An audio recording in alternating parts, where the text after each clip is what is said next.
What's going on, everybody? This is an episode from the No Gimmicks Needed Wrestling podcast. Do you like podcasts and you want to see the full podcast? Make sure you check out the No Gimmicks Needed Wrestling podcast on all your podcast platforms, such as Apple Podcasts, Google Podcasts, Stitcher, Spotify, iHeartRadio, among many others. But you're listening to the episode right here on YouTube, so make sure you hit that like button and below, and make sure you hit the subscribe button to NC Studios and NC Level Up for all your gaming needs. This is the Nerd Coalition. Enjoy the show. So Dark Side of the Ring this week was focusing on WCW Bash at the Beach 2000. A annual pay-per-view, one of the biggest pay-per-views when it comes to WCW. Like Bash at the Beach, Halloween Havoc, Fall Brawl, Starrcade. Those are the ones that come to my mind that are like WCW's big shows. Well, we talk Bash at the Beach 2000. Anytime you hear WCW or 2000, you already know you in for some shit. Because 2000 was a terrible year. Here's the thing. I witnessed WCW 2000 because I grew up on WCW. And yes, when I was going back and forth from Thunder, Smackdown, Raw, or Nitro, I was still watching WCW 2000, and my God, it was bad. I'm talking about we had like the above average Mike Sanders. Oh. Screaming Norman Smiley. Tank Abbott. 3 count. I'm still stuck on the above average. Like what? Quadro, do you remember the above average Mike Sanders? Fairly, not heavy. Okay. And there was no other superlatives y'all could have used. Just WCW has some names for people, man. Wow. Also, hi everybody. Yes, Lady Sketch has joined. Like I said, 3 count. They had the Fat Chick Magnet Mike Awesome. Yeah, I'm saying Vampiro. Yeah, I've heard before. NWO 2000. The black the black and silver. Disgusting. There were so many things wrong with WCW in 2000, and this just is culminating in some of the events that happened because we're talking to Vince Russo here. Yeah, bro.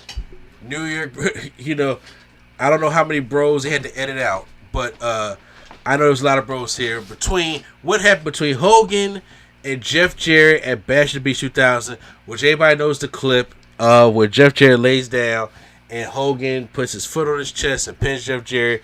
He walks out with that championship, and Hogan cursed everybody out about what's the problem with this company, and then Vince Russo comes out and shoots on Hogan afterwards, and it becomes an embarrassment for the company, embarrassment for wrestling in the first place. So first of all, for those who don't know, I'm pretty sure that I know Quattro probably has not seen watched a lot of WCW, but you are familiar with who Vince Russo and Eric Bischoff are, correct? Yes, I am. Yes. So they were going into the talking heads on there. Vince Russo automatically at the beginning of the episode says, "I don't like the wrestling business, bro. Nothing about the wrestling business. There's not one nice person that works in the wrestling business." But yet backtracks and says, but I don't hate anybody. Okay. I automatically see where this is going already. Then we had another talking head of Eric Bischoff. There's no Hogan. Jeff Jarrett is in this episode. And there's no Booker T. Booker T's already said he's not doing these kind of episodes. And of course Hogan wasn't going to be in here because they're going to paint Hogan in a good light. And Hogan ain't putting Dark Side of the Ring over. Shit. So we talk about what the problem with the things was. So what a lot of people don't realize is that Vince Russo, he's not solely responsible, but he is a big part of what happened with the Attitude Era. And a lot of people don't really know that. Vince Russo worked on the creative team back in WWF, and then he was the one that came up with the whole Crash TV response to WCW Nitro. Because when Nitro, because like I said, WWE was struggling in '95. Nitro comes out, and then they came out in '95 also, but then all of a sudden they were taking a lot of WWE big names from Hogan to Savage. They were taking them over to WCW. And what WCW was doing, they did the NWO angle. Oh, Kevin Nash and Scott Hall used their real names, and they used more gritty, more reality-based storylines to go along with their programming. Whereas WWE was doing shit like Max Moon, or was doing shit like the Mountie, and all these kind of outlandish gimmicks that fans were not, being accustomed to. They didn't really care about it anymore. So, come in like late 97 and going in 98, they had to figure out what it was. So, Vince Russo, being on that team, started comparing for the Rays and doing the Crash TV response. Now, talking to y'all because I really want to interact with y'all because I understand y'all don't understand about the event, but y'all do understand about that Monday Night War era. What is your favorite era of wrestling? A lot of people say Attitude Era, but I'm curious about y'all. What are y'all favorite? I'm a ruthless aggression boy. I wasn't around for the Attitude Era. But, however, during my tenure with the Nerd Coalition, it's caused me to do some homework. And honestly, I don't think the wrestling portion of the Attitude Era was what was good about the Attitude Era anyway. How about you, Quattro? Especially being an ECW fan. First off, I want to let you know how old you make me feel. Saying the fact you wasn't around for the Attitude Era. We start. How old am I? But mine's is the Attitude Era, and I don't go back and watch it because it's not going to be what I remember it. So I love it based upon my memory of it, how it made me feel, and the enjoyment I got from wrestling. I know if I went back and watched it, I would nitpick it to death. I agree. I like the Attitude Era. I like what it was. I really like the Attitude Era. I'm not gonna lie. I used to rent all the VHSs from that era. However, I personally feel as though the Ruthless Aggression was the best era. I love that era the most. Ladies, by the way, you didn't get a chance to say. I actually had the same exact answer as Quattro. I love the Attitude Era, but I know watching it as an adult and with the mindset of we're in 2023, I wouldn't look at the Attitude Era and be horrified. Mm-hmm. So I could never go back and watch anything from that era. Clips here and there, maybe. Mm-hmm. But anything beyond that, horrified. Even some of the clips, I'm just like, no, how are we watching this? Yeah. So, with that being said, the Attitude Era, with the Crash TV format, is Russo came with this thing where they would have like short fights, fighting in the backstage, seeing what happened, and they would keep repeating that same formula to the point where you would not want to change the channel to see what's going on the competition. You will keep the flow going to the point. That's why those matches were not as long. That's why most of your matches, about 80% of them went to the backstage area, and then we always had like a GTV segment or going into another storyline or figuring out what's going to the front, fundamentally over and over and over. And the only thing that really got time was the main event matches. Mm-hmm. You know, like Stone Cold or Triple H or Undertaker or anything like that. Those are the ones that really got the time to get those kind of matches. Mm-hmm. But not anything else. So that was the Crash TV response to Nitro. Especially when Nitro was kicking everybody's ass for all them weeks. Yeah, they were in there pretty tough. Yeah. Now, with all that happening, when WWE got Smackdown in '99, you know, it caused the workload to be a lot for Russo, And, since he just looks at it as a job, bro, Vince Russo get on my nerves. He said that Vince McMahon told him when he was getting overworked, he said that you had enough money to hire a nanny to look after your children. So, allegedly, that's what Russo said that Vince said to him. I mean, is that far off? No. Let me tell you something. There's not many things that Vince Russo says that I could wholeheartedly believe. Yeah. That's one of them. Uh-huh. So, we know what's going on with Eric Bischoff. Eric Bischoff was let go. Now, they look at Vince Russo, WCW, and the new owners over there, they look at Vince Russo as that is the guy who created the Attitude Era. Let's bring some of that success over to WCW. Mm-hmm. Like a straight Warner Brothers move. Mm-hmm.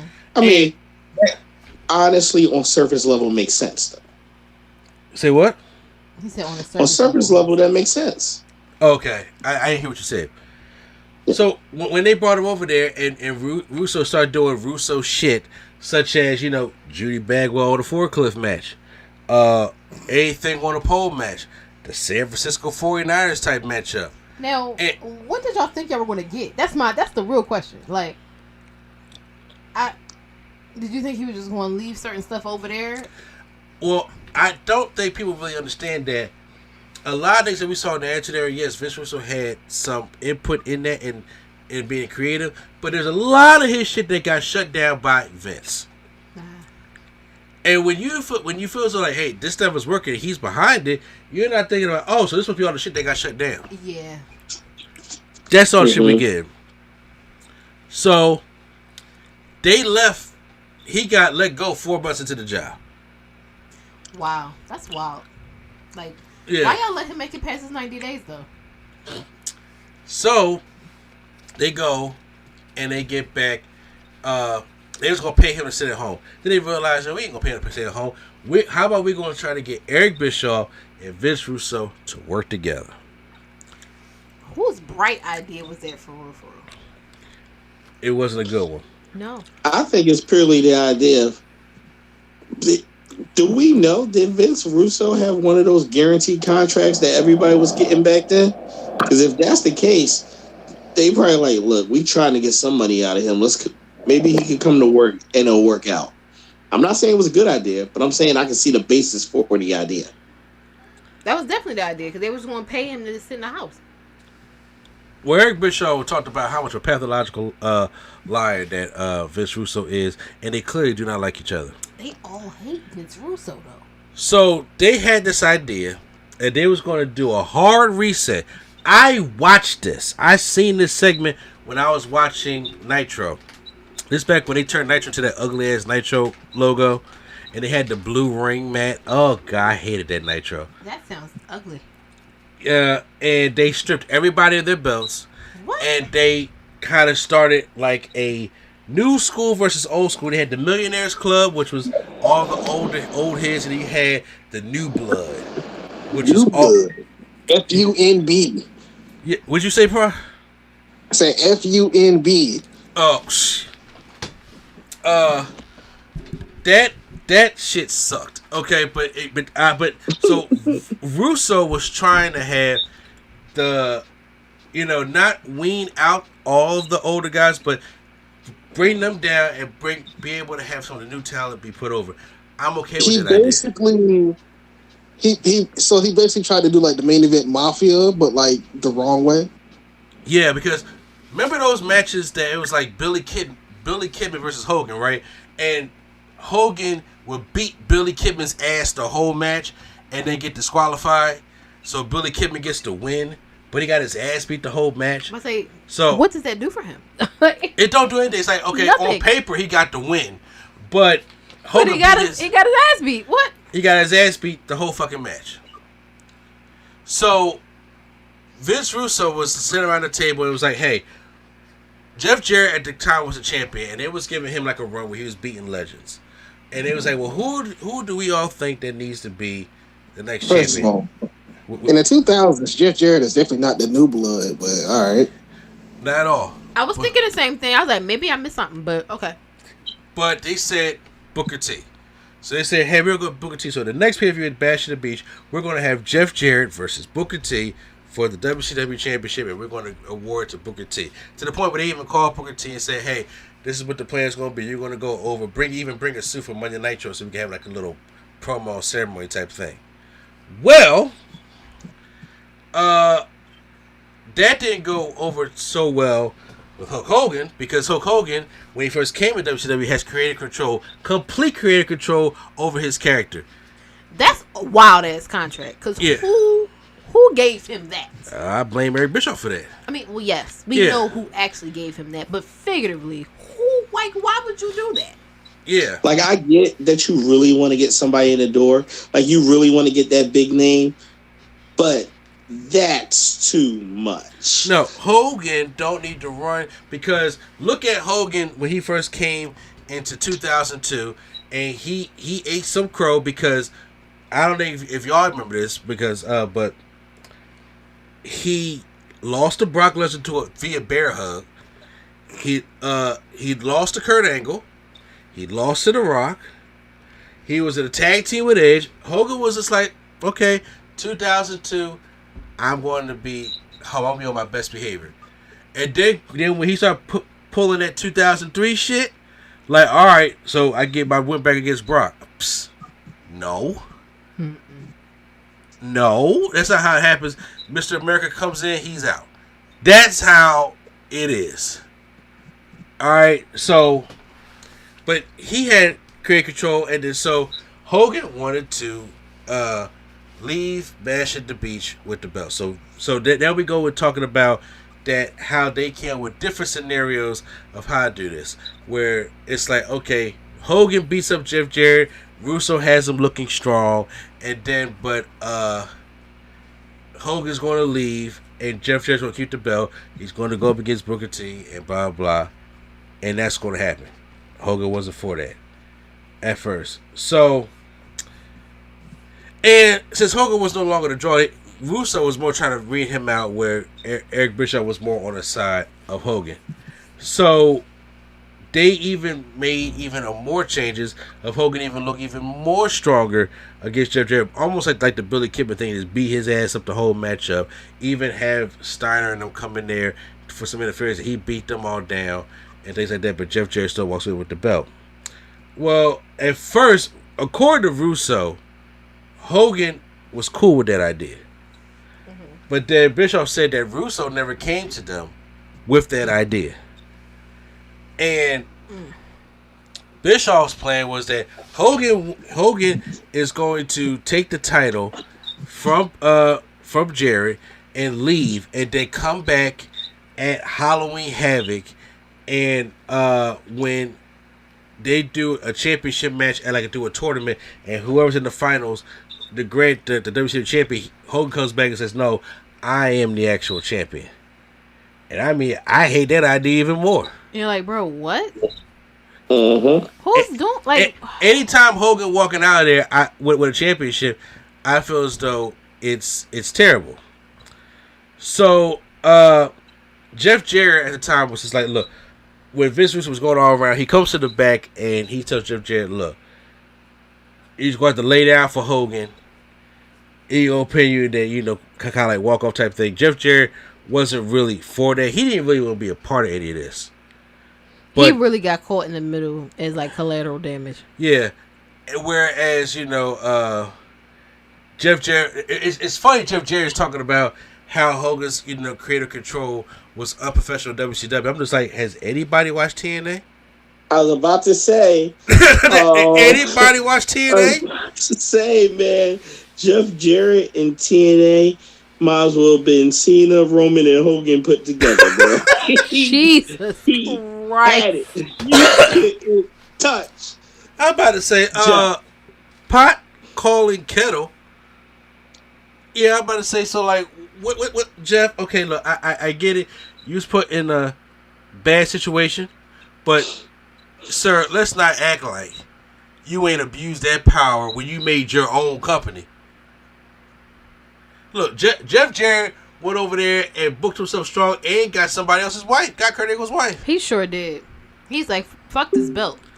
When they came up to plan, like I said, rather than lose to Jarrett, Hogan and Bischoff wanted to do like, okay, we're gonna do a work shoot. So in wrestling, a work shoot is basically like this. We're gonna shoot on you, but it was planned.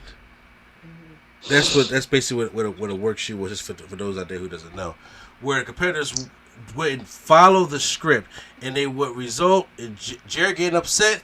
Hogan's politics. Hogan somehow walks away with the title, and it'll be angry enough for like him to do like a walkout type thing, and it'll be like a Montreal screw job. Here's the thing, Russo in that era, I hated it. Even as a preteen, when I was watching 2000 WCW, he had these things where he was like, "I'm the fourth wall breaker, bro." You know what I'm saying? He's like, I would do that. I'll bring Crash TV. Like, we're not going to. He would have Tony Schiavone and Larry Sabisco and everybody that was on that commentary table and Mike Tenay talk about some. Well, I don't know what's going on out here because this isn't following the script. Really? In 2000s wrestling, we got social media today, and we already know that all this is a show, and they still don't do that on commentary. No. They didn't follow the script. I remember when they had, what was it? I don't know if it probably came back here on here or not, but I think they had a show called New Blood Rising, where it was Goldberg versus Scott Steiner. No script involved. Who says that? That was the pay-per-view line, like the opening promo thing, like, you know, because they had a whole argument talk about stuff. You speared me, and that wasn't part of the script, and then now we're going to have a match where there's no script, and I'm just like, how is this entertaining? It's not. It's not. Are you telling me there's scripted, non-scripted wrestling? That's what Vince Russo thought pulling back that part of the curtain would be like, oh my God, they're gritty, they're into so interesting. I'm like, okay, that even as a 11 or 12-year-old made me feel uncomfortable. And I was like, I don't care about the script. And first of all, when you're dealing with somebody like Goldberg, first of all, which by the way, Russo turned heel, dumb mistake. Heel Goldberg was the worst. If anybody that's a Goldberg fan know about heel Goldberg, it's the worst. Okay? And having Goldberg... I was not around for that era. Oh, please. It's also never referred to. Like I said, I was a big WCW fan. This sounds new. Goldberg was heel? Goldberg, in late 1999, Goldberg joined the Millionaires Club and turned heel. And it was terrible. It was terrible. That because this is after Goldberg came back from busting his hand from punching out the limo window like an asshole.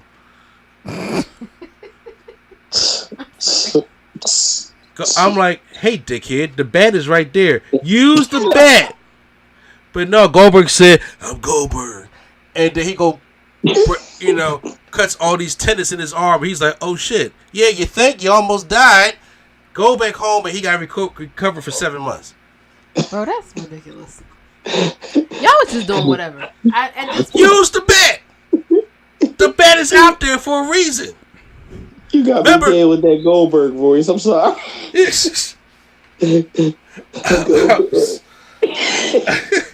I'm sorry. I don't know. Follow the script. Grab the bat. Hit the limo. He said, no, we off script. Ain't no script. No, he talking about something. It'll be more badass if I knock it through the it's the more limo. badass. And now you sitting at home. Yeah, and first of all, it took a force to break the window. Bro, at this point, no. Cut. Yeah. Like, we not. Cut the camera. I was like, as a Goldberg fan I am, dickhead is what came to my mind. Dickhead for that. Anyway, we get to Bash at the Beach. They said they were down to the 11th show trying to make stuff happen. Vince Russo, as he tells the story, is very frustrated. So we get to the match. We're going to just have Jared lay down, Hogan pins. He gets to walk out with his fucking championship, and I'm going to cut a shoot promo on him. And according to Russo, he came to Bischoff and Hogan and told them what was going to happen. They were cool with it. I find that hard to believe. Bischoff said that never happened. I find it hard to believe that he went to them after. Why would this man make such a fuss about him getting this belt that he did not need? And in any way, shape, like any way you slice it, he's going to ride off into the sunset with the belt. But y'all thought that was going to be well received? Like, I'm sorry, you thought this would be well received, Ms. Russo? Like, you were just going to be like, hey, he's just going to lay down. And we're going to work this into the plan somehow. Really? You want me to believe that? Well, Hogan pins Jeff. He gets on the mic, does what he feels though is part of the script, and does it, and talks about, that's the problem I was talking about. So this is the problem with this company, why this company's in the shit right now with bullshit like this, and walks off with the championship. Later that night, Russo comes out and talks about how much of the biggest piece of shit that Hogan did, they even blink these words out of nothing. No. And proclaims that, look, Jeff Jarrett is still the champion. We're going to have a championship match later on tonight between Jeff Jarrett and Booker T, and you will never see that piece of trash Hulk Hogan in this ring again. All that shit, bro. Gotta add that in there. You really don't have to. This is becoming the LA Night, yeah. So, later on that night, High Top Fame Booker T beat Jeff Jarrett and won his first championship. So Hogan was like, brother, you didn't say you were going to say all that shit. And Bischoff said, when Hogan gets angry, he gets very quiet. And I mean, like, they kind of would be scared because all Hogan do is talk and lie. So I feel like why you put that and in there? Just lie. Fair enough. But now he get real quiet. I mean, like, Hogan is a big son Bishop. He is like 6'8" and fucking intimidating looking. He old now. And 40-inch pythons. Yeah. So Hogan says that all that shit with with rituals and stuff like that wasn't planned. So he decided to sue because Hogan, defamation of character and bullshit like that. I mean, the wild part is, if that had actually gone to court and everything, how likely do you think it was that he would have lost because he really is all those things? Well, according to Russo, he said the judge laughed us out the courtroom because it's a wrestling story and a wrestling angle. And Dave Meltzer was just like, look, all these liars from both sides. And even Lance Storm was on there and was talking about how unprofessional the whole thing was with Russo, and how even Russo tried to make him Eric Bischoff's illegitimate son. When he said that, I was like, what was happening at this time? I said, wow. Yeah, it was. But some of wrestling companies always want to make somebody their illegitimate son. Like, what daddy issues are y'all going through? Like, seriously, I feel like that's a Vince creation that just won't die. Look, we all remember Hornswoggle was Vince's son, which was almost Mr. Kennedy, and so on and so forth. So after that after that happened, man, look, WCW was not around much longer after that. They didn't even, like in March 2001, Vince ended up buying the company. He bought them, yeah. And at the beginning of the show, I forgot to mention, they asked Dave Meltzer, hey, when Vince Russo came in there, did he bring more good or harm to the company? Even Dave Meltzer was just like, I would say the long run had to be more harm. And Vince Russo has always said that he doesn't like the wrestling business, doesn't care. He said this is just a job to him, bro. Then why are you here, bro? It's just a job to him, man. He just can't help it. He's that creative. Here? No. Here's my gripe with that, right? What you talk about? David Arquette was on the front of USA Today, bro. Okay, as your WCW fucking champion in a terrible triple cage match. Remember the triple cage, y'all? The match was bad. Do you remember the fucking triple Cage. I'm gonna choose to move past this. Okay. However, my gripe with that is, if you're gonna tell me that this is just a job, you don't care about the wrestling business per se, something dumb to say, because you usually come out looking like the bad guy in most of these situations. Mm-hmm. If you're gonna say that you are here purely for the creative aspect, you gotta be creative. I'm sorry. Like, bro, throwing some shit on the pole. Like, you gotta do better. Judy Bagwell, the forklift. You know, hip hop Rey Mysterio. Hip hop Rey Mysterio was and that's why my man only made 4 months. That was an era. Even though I ain't gonna lie, You talking about Hootie Who, Rey Mysterio? Yeah, Hootie Who. I ain't gonna lie, I did like the theme song though. Let me hear the call of the soldier. Yeah. Bunch of ditch diggers. Yes. What did they do? Did y'all threaten his wife and kids to get him to do this and take the mask off and all? Bruh, no, he just told him. He said, you can't get over with the mask, bro. They can't see you. This is true.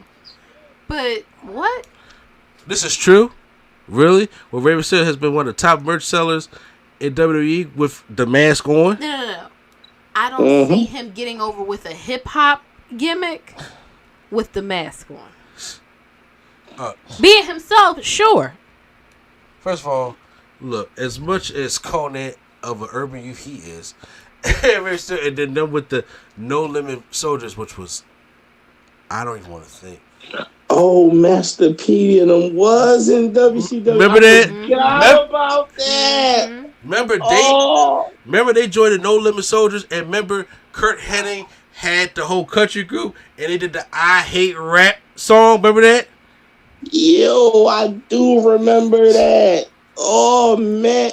And it was reasons like this, and I was like, I'm not coming back to TNT. Yep. Remember, if there's one thing that I hate, and it's a bunch of glam, I hate rap. Please don't ever do that again. That's what it was.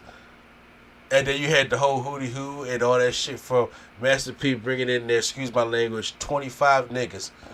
All with over large camo stuff on, with Mysterio, Conan, and wait for it, Kidman. I mean, it fits in perfectly. First of all, I still haven't apologized for Kidman's theme song in WWE. Remember that one? You can run if you want to. But you can't. I used to rap that song faithfully at elementary school. I did it at a talent. Listen, I did that joint at a talent show. Set the roof on fire. What you mean? No, I see you don't know. No, who you dealing with? Oh, I don't have it all. I'm a lunatic. Stop playing with me. Is there a tape of this, please? I'm about to say, in the streets when you doze off, you wake up with your clothes off. Clothes off. She ain't feeling so lost. You see my crew? You know my style? Victory is mine.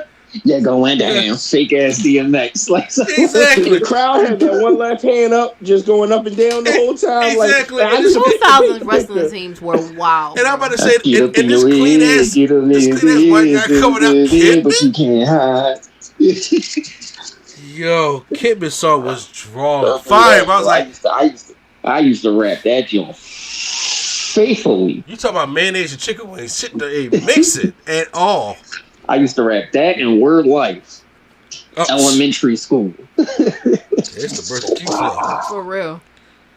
All right. So next week we will do the season finale of The World According to Marty Jannetty. I feel like this episode, it's either going to be a complete like letdown because they're not really going to get into stuff, or because he's not coherent enough to tell us nothing, or it's going to be wild AF. Can they have him on it? Like, he is on it. What else he doing? Oh wow! Yeah, no. I think it's going to be wild. In the actual incidents, like I think, right? Yeah, because from when I seen it, it's not usually the people that was like actually in it. But if he actually going to be in it, you might be looking for wild. Yeah, it's definitely gonna be wild when he's on screen. He's actually in it. Abdullah the Butcher was in his. Magnum TA was in his, and if they're still living, if they're still around, yeah. If not, their family is in it. Like Junkyard Dog, his nephew was in it. Doink the Clown, Adrian Adonis, yeah, the Grams. Those had the family had to be in that one, but the ones where the people are still alive, they've been in it. Oh wow! Because what stood out in my head when I'm thinking about the plane ride. Flair was not in that. Well, he was still under contract with WWE at the time, I think, so he couldn't have been in it anyway. And also, he was not finna be in that damn show to prove or disprove whether or not he was spinning that thing around like a helicopter. We are menaces, but but yeah, I'm genuinely curious to see what this episode's gonna be about, because Marty Jannetty is a character, to say the least. He a wild bull. He is a wild bull.